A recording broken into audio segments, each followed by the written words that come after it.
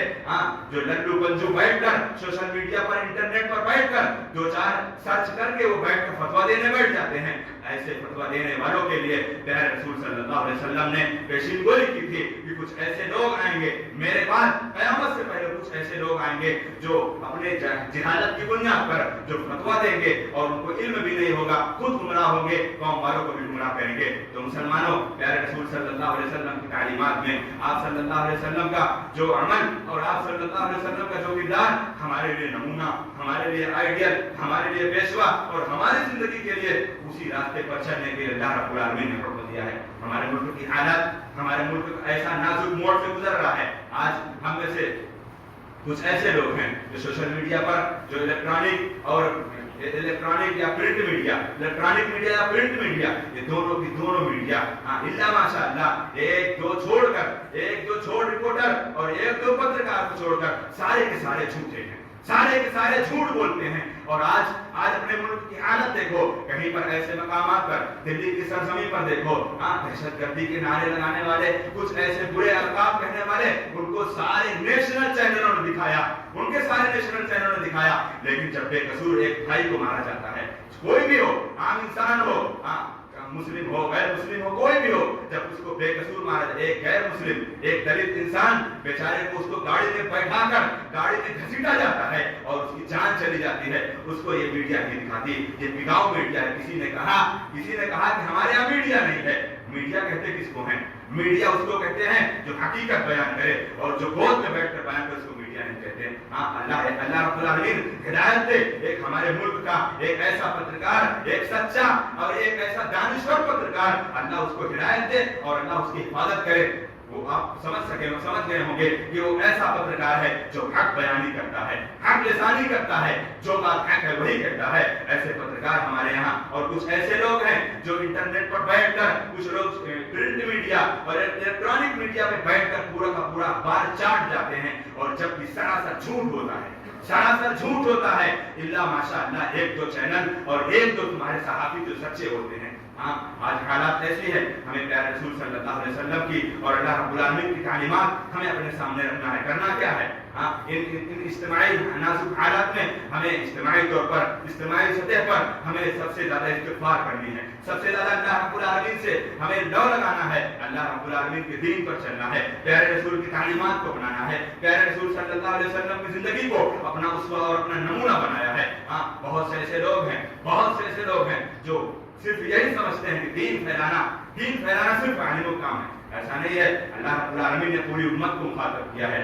اللہ رب العالمین نے کہا وَلْتَكُن مِّنكُمْ أُمَّةٌ يَدْعُونَ إِلَى الْخَيْرِ وَيَأْمُرُونَ بِالْمَعْرُوفِ وَيَنْهَوْنَ عَنِ الْمُنكَرِ, کہ تم میں سے ایک بہترین ایسی امت ہوگی جو اللہ رب العالمین کے لیے وہ لوگوں کو بھلائی کی طرف بلائے گی, برائی سے روکے گی اور اللہ پر ایمان لائے گی. آپ ایسا عمل کرو, آپ ایسا مشن اپناؤ. اور دوسری جگہ اللہ رب العالمین نے کہا اللہ رب العالمین نے کہا بے شک کنتم خیر امت اخرجت للناس تأمرون بالمعروف وتنهون عن المنکر، یہ امت مسلمہ، یہ امت محمدیہ کے یہ اوصاف حمیدہ بیان کیے گئے ہیں۔ ہمارے اندر اگر یہ صفت پائی جائیں گی اور جس مسلمان کے اندر یہ صفت پائی جائے گی وہ رب العالمین کا بڑا خوش نصیب بندہ ہے اور محمد رسول اللہ صلی اللہ علیہ وسلم کا بڑا سعادت مند امتی ہے۔ یہ سب سے زیادہ وہ بھلائی کا حکم دیتا ہے اور برائی سے روکتا ہے اور اللہ پر ایمان رکھتا ہے، اللہ پر ایمان رکھتا ہے۔ پیارے رسول صلی اللہ علیہ وسلم کے اوپر اللہ رب العالمین نے بے شمار قرآن مجید کی آیتیں نازل فرمائی۔ ایک آیت کریمہ نازل فرما کر اللہ رب العالمین نے کہا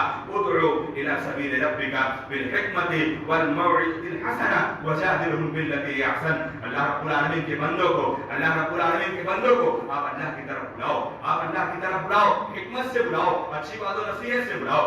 ساؤتھ کی سرزمین پر ابھی کچھ دنوں پہلے ایک کمپٹیشن ہوا life of history last perfect Muhammad صلی اللہ علیہ وسلم پر۔ یہ اس کمپٹیشن کا عنوان تھا کہ اللہ کے رسول صلی اللہ علیہ وسلم کی زندگی پر ایک چھوٹا سا مقالہ یا ایک چھوٹا سا کوئی ایسا لیکچر یا کوئی ایک چھوٹی سی اسپیچ لکھ کر جمع کرو، اور وہ کن کے لیے تھا؟ مسلمانوں کے لیے نہیں تھا، غیر مسلموں کے لیے تھا۔ ساؤتھ انڈیا کی بات ہے، ابھی 2-4 سال پہلے کی بات ہے۔ اس کمپٹیشن کے اندر غیر مسلم بچے اتنا حصہ لیے اور اتنے لوگ اس کمپٹیشن میں جوائنٹ ہوئے کہ ایک غیر مسلم بچی پہلا نمبر لاتی ہے۔ مسلمانوں یہ دعوت کا مشن اگر اپناؤ گے تو انشاءاللہ ہر جگہ، ہر قبیلے اور ہر جگہ پر یہ معاملہ سامنے آئے گا۔ جس طریقے سے محمد رسول اللہ صلی اللہ علیہ وسلم کو جب مکہ والوں نے دیکھا وہ نازک حالت، آپ صلی اللہ علیہ وسلم جب مکہ کی زندگی میں جب حضرت عمر بن خطاب رضی اللہ تعالیٰ عنہ جس وقت وہ ایمان لائے تھے، جس وقت وہ اسلام قبول کیے تھے، ابن مسعود رضی اللہ تعالیٰ عنہ نے کہا اللہ کی قسم آج سے ہم سر اٹھا کر جینا سیکھ گئے ہیں۔ جس دن عمر فاروق رضی اللہ تعالیٰ عنہ اسلام لائے تھے اسی دن ابن مسعود رضی اللہ تعالیٰ عنہ نے کہا تھا آج کے دن ہم سر اٹھا کر جینے لائق ہو گئے ہیں۔ اور محمد رسول اللہ صلی اللہ علیہ وسلم نے کہا چلو نماز پڑھتے ہیں، تو اللہ کے رسول صلی اللہ علیہ وسلم سے پوچھے عمر بن خطاب رضی اللہ تعالیٰ عنہ کہ اللہ کے رسول نماز کہاں پڑھنی ہے؟ تو اللہ کے رسول نے کہا کسی ایک کونے میں چل کر پڑھ لیں گے۔ عمر بن خطاب رضی اللہ تعالیٰ عنہ نے کہا نہیں اے میرے نبی، یہ مکہ کی ایسی نازک حالات میں محمد رسول اللہ صلی اللہ علیہ وسلم کے ساتھ عمر بن خطاب رضی اللہ تعالیٰ عنہ نکل پڑتے ہیں اور یہ اعلان کرتے ہیں کہ جس بچے کو اپنی یتیمی گوارا ہو وہ آگے آ جائے اور جس عورت کو بیوہ ہونا ہے وہ آگے آ جائے۔ کسی کی ہمت نہیں بڑھی۔ یہ حضرت عمر بن خطاب رضی اللہ تعالیٰ عنہ کا امت پر احسان ہے، یہ امت پر احسان ہے۔ عمر بن خطاب رضی اللہ تعالیٰ عنہ کا ان کے اسلام لانے کے بعد مکہ کے اندر ایک ایسی خوشحالی پیدا ہوئی۔ جناب محمد رسول اللہ صلی اللہ علیہ وسلم جب دعوت کا پیغام دنیا والوں کے سامنے عام کر رہے تھے تو آپ صلی اللہ علیہ وسلم کو مکہ والوں نے اتنا ستایا، اتنا مارا اور اتنا پریشان کیا کہ یہاں تک کہنے والے مجبور ہو گئے۔ اور آج جس طریقے سے پیارے رسول کی زندگی میں ابو طالب جیسے انسان تھے، مطعم بن عدی جیسے انسان تھے، آج ہمارے درمیان میں بھی کچھ ایسے ہیں غیر مسلم ہیں لیکن ہماری حمایت کرتے ہیں، ہمارے ساتھ کھڑے ہوتے ہیں۔ پیارے رسول صلی اللہ علیہ وسلم کی شکایت چچا کے پاس جب قوم والے لے کر آتے ہیں کہ اے بیٹے، اے بھتیجے، اپنی دعوت کے مشن کو تھوڑا کم کر دے، پیارے رسول نے کیا تاریخی جملہ پڑھا تھا، ہم تمام لوگوں کو یاد ہے، وہ جملہ میرے نبی محمد رسول اللہ صلی اللہ علیہ وسلم نے کہا تھا اے چچا جان، یہ میری قوم والے، یہ مکہ والے دائیں ہاتھ میں سورج رکھ دیں، بائیں ہاتھ میں چاند رکھ دیں، یہ تمہارا بھتیجا محمد رسول اللہ اپنے دعوتی مشن میں پیچھے ہٹنے والا نہیں ہے۔ آپ بھی وہ مشن اپناؤ، آپ بھی وہ طریقہ اپناؤ اور آپ بھی وہ اخلاق اپناؤ، وہ اخلاق، وہ کیریکٹر اپنا لو کہ دنیا دیکھ کے کہے کہ جب یہ ایسے ہیں تو ان کے نبی کیسے رہے ہوں گے۔ ہمارا اخلاق، ہمارا کیریکٹر، ہمارا کردار ایسے ہے کہ ہمارا اخلاق، ہمارا کیریکٹر، ہمارا کردار ان لوگوں کے سامنے دکھتا ہے جو دولت مند ہوتے ہیں۔ ہم دولت مند لوگوں کی عزت کرتے ہیں، غریبوں کو ٹھکرا دیتے ہیں، یہ ہمارا اخلاق ہے۔ ہاں، ہم اپنی دنیا بنانے کے لیے دوسرے کی زندگی جہنم بنا دیں اور اپنے سجدے کے اندر ہم جنت اللہ سے مانگے، اس سے بڑی حماقت کچھ نہیں ہو سکتی، اس سے بڑی حماقت وہ کچھ نہیں ہو سکتی۔ ہم دنیا کے اندر دنیا والوں کے سامنے ہم نیک بننے کی خواہش کرتے ہیں، نیک بننا دکھنا چاہتے ہیں اور نیک بننا نہیں چاہتے۔ منافقت کی سب سے اعلیٰ درجے کی یہ مثال ہے۔ ہم بڑھ کر تو دکھائیں, ہم وہ اخلاق اپنائیں جس اخلاق کو اپنانے کے بعد رب کریم نے کہا وَرَفَعْنَا لَكَ ذِكْرَكَ, آپ کے ذکر کو میرے محبوب بلند کر دیا گیا.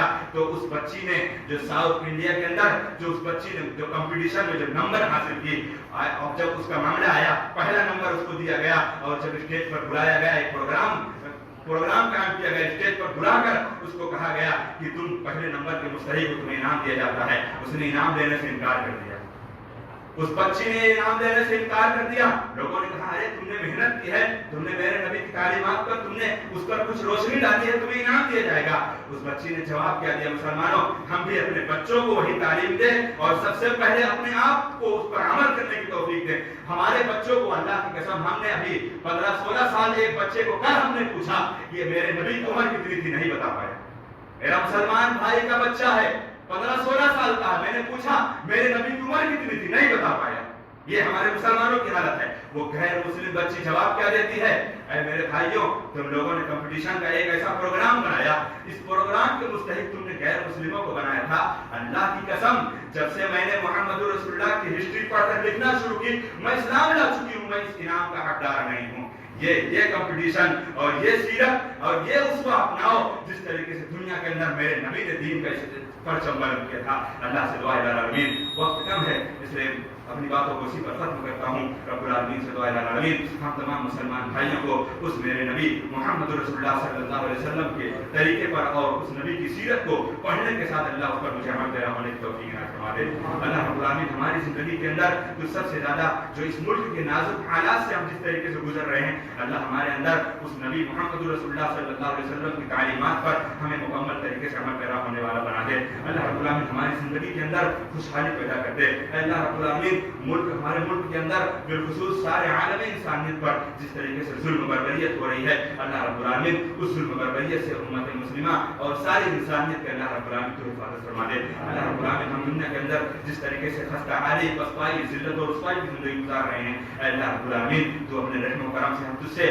تیری رحم و کرم کی بھیک مانگتے ہیں بارے الہ, تو ہمارے دامن کو سکون, امن, شانتی اور اللہ رب العالمین چین سے ہمیں زندگی گزارنے کی توفیق عنایت فرما دے. ہمیں سب سے پہلے محمد رسول اللہ صلی اللہ علیہ وسلم کے نقش قدم پر چلنے والا بنا دے. اے اللہ ہم جو بیمار ہیں اللہ ان کو مکمل طریقے سے شفا یابی نصیب فرما دے. اے اللہ ہمیں جو مقروض ہیں ان کو قرض کی ادائیگی کے لیے اللہ رب العالمین کوئی سہولیت اور کوئی آسان سا راستہ ان کے لیے مہیا فرما دے. اللہ رب العالمین ہم نے جو دنیا سے کوچ کر گئے ہیں بیماریوں سے, حادثات سے, اپنے کچھ ایسی حادثات اور کچھ ایسی بیماریوں کے شکار سے, اے اللہ رب العالمین تو اپنے رحم و کرم سے انہیں کروٹ جنت الفردوس میں اعلیٰ مقام نصیب فرما دے. بارک اللہ لنا ولکم فی القرآن العظیم ونفعني وإياكم بالآيات والذكر الحكيم إنه تعالى جواد كريم ملك بر رحيم وعلى ذلك بلاغ مبين.